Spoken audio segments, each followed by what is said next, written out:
I am still running into artists and songwriters who seem to be a little confused still when it comes to the rights of ownership, especially when it comes to the master or the sound recording. If Shelley, the songwriter, sits down and writes the song, It's a Beautiful Day, has the lyrics, has the melody, she owns that song, the underlying copyright. It's a Beautiful Day.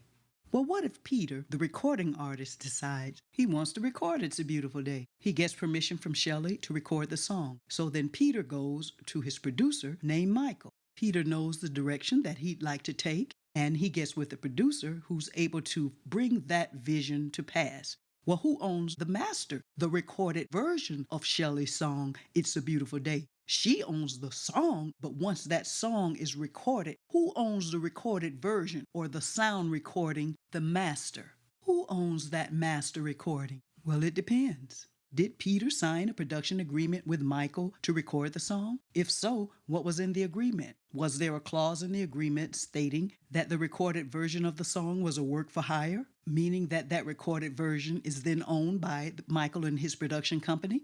If so, the production company owns the master recording. Please note, depending on where you go to record, some studios have that as an automatic clause, that if you use their studios to record in, then that studio owns the master recording.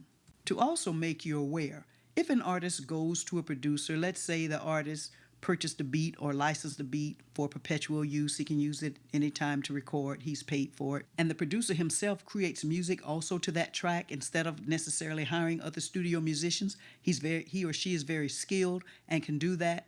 Then that producer also has a right to claim part ownership in that master recording as well.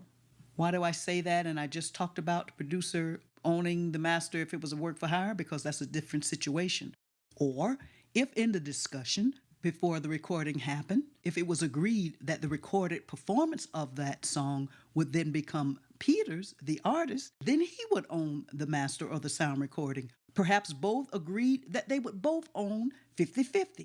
My main point here is it depends. Don't be afraid to have the discussion. The discussion should be held before any work has been done. Have the documents drawn up, everybody agree to it, then sign the agreement. Also, please be aware that most producers already have their documents ready to sign. You can negotiate from those documents, but always have someone to look over a document, especially if you don't know what to look for. Always seek legal advice.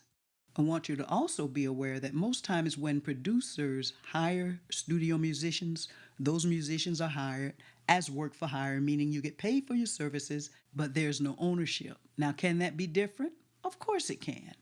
Another scenario could be Peter is signed to a record label, and that record label has hired Michael, the producer, to produce that song. Then more than likely, the terms of that agreement remains with the record company, meaning although Michael is producing that track, the agreement could be that the track is then owned, or the master or the sound recording is then owned by that record label.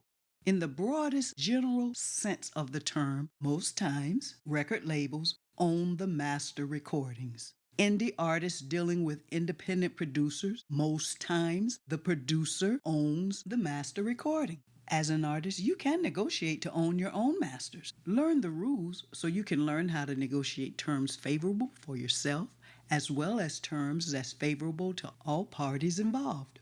If you fail to negotiate, then you fail to perhaps get what you thought you should have gotten or what you had hoped for.